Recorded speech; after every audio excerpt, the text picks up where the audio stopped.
Hai, Assalamualaikum. Saya Syahid Firdaus bin Syafian. Hai, nama saya Muhammad Azlan bin Nigrosa. Hai, Assalamualaikum. Nama saya Nazahidah binti Abdul Tarmizi. Assalamualaikum, nama saya Hanisah binti Husin. Hai, nama saya Alfa binti Saleh.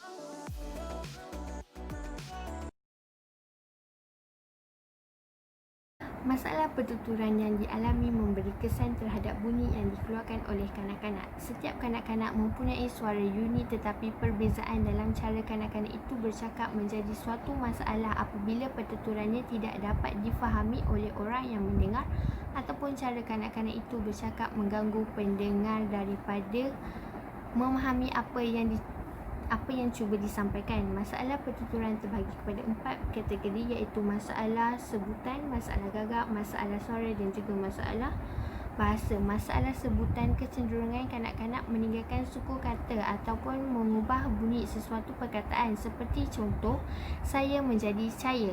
Dan kanak-kanak pada kebiasaannya akan melalui fasa ini dalam tempoh perkembangan mereka.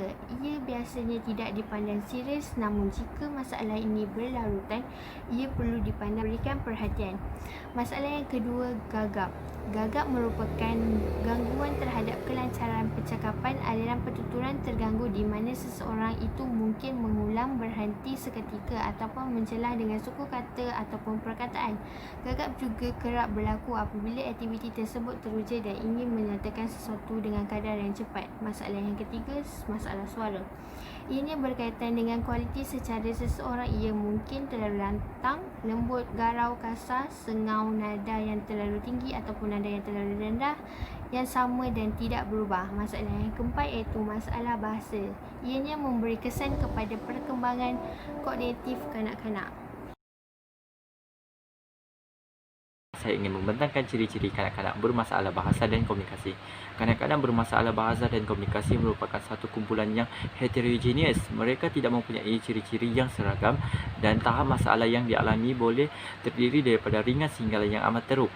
Walau bagaimanapun, masalah bahasa dan komunikasi yang dihadapi membawa impak yang ketara dan kesan serius dalam pelbagai aspek perkembangan dan pencapaian akademik kanak-kanak tersebut. Daripada kesan masalah ini, kanak-kanak kurang menyumbang dalam perbincangan, sukar mengorganisasikan idea-idea, dan akhir sekali kanak-kanak sukar mendiskriminasi antara bunyi-bunyi pertuturan. Seterusnya, daripada interaksi sosial, kanak-kanak tersebut tidak suka berinteraksi dengan kanak-kanak lain dan kanak-kanak tersebut bermasalah dalam menguruskan perbualan. Selain itu, daripada kefungsian kognitif pula, kanak-kanak bermasalah dalam mengorganisasi maklumat untuk diingat ataupun memberi respon yang lambat. Akhir sekali, daripada tingkah laku, kanak-kanak kerap bergaduh ataupun berlawan dengan rakan sebayanya. Terdapat beberapa punca masalah pertuturan dan komunikasi. Antaranya ialah faktor genetik.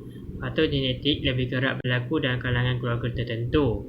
Kebiasaannya risiko lebih tinggi dalam kalangan lelaki. Ia juga ada berhubungan antara ketidaksempurnaan bilangan kromosom dengan beberapa kumpulan masalah pertuturan tertentu. Selain itu adalah kerencatan kognitif ataupun mental. Terdapat hubungan yang rapat antara perkembangan bahasa dan kognisi. Tidak hairanlah kerencatan mental dan masalah bahasa merupakan dua kecacatan yang dihadapi oleh kanak-kanak berkeperluan khas. Seterusnya ialah faktor kesetaraan ataupun sosial. Kemiskinan boleh mengakibatkan risiko biologikal yang mungkin menjejaskan pembinaan organ-organ penting seperti otak ataupun telinga. Faktor ini boleh berinteraksi dengan faktor-faktor lain untuk menghasilkan kesan yang negatif terhadap berbagai aspek perkembangan seperti fizikal, emosi ataupun kognitif.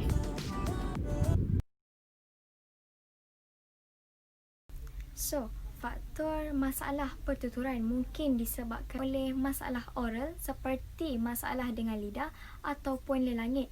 Ia juga boleh disebabkan oleh masalah oral motor di mana terdapat masalah di bahagian otak yang melibatkan pertuturan, menjadikannya sukar untuk mengawal koordinasi bibir, lidah dan rahang untuk mengeluarkan bunyi. Seterusnya, masalah bahasa pula mungkin berkait dengan masalah lain seperti kecederaan otak dan gangguan spektrum autism.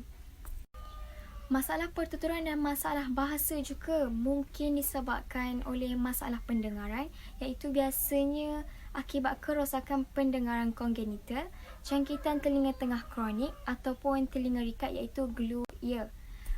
Selain itu, juga terdapat bukti yang kukuh bahawa waktu skrin yang berlebihan di sini bermaksud waktu yang dihabiskan dengan menonton TV ataupun gadget juga salah satu faktor masalah pertuturan dan masalah bahasa. Jadi saya akan memberikan beberapa tips ataupun cara bagaimana untuk mengatasi masalah pertuturan kanak-kanak. Tips yang pertama adalah eye contact. Eye contact ini berlaku apabila kanak-kanak bertentang mata dengan ibu bapa ataupun individu lain. Kemahiran ini penting untuk memperkembangkan lagi bahasa dan juga pertuturan serta komunikasi yang baik. Tips yang seterusnya adalah kerapkan berbicara dengan anak-anak supaya mereka dapat mengetahui ataupun menambahbaikkan perkataan-perkataan yang baru, dan juga dengan cara ini dapat memperkembangkan lagi pemikiran mereka. Yang terakhir adalah dengan bermain. Dengan bermain dapat membantu perkembangan bahasa dan juga pertuturan dengan baik. Melalui permainan, kanak-kanak akan lebih terdedah kepada pengalaman yang baru. Perkongsian dan komunikasi yang berlaku semasa bermain akan juga dapat juga membantu kanak-kanak untuk menguasai pertuturan yang lebih cepat. Dan itu sahaja daripada saya, Hanisa binti Hussein.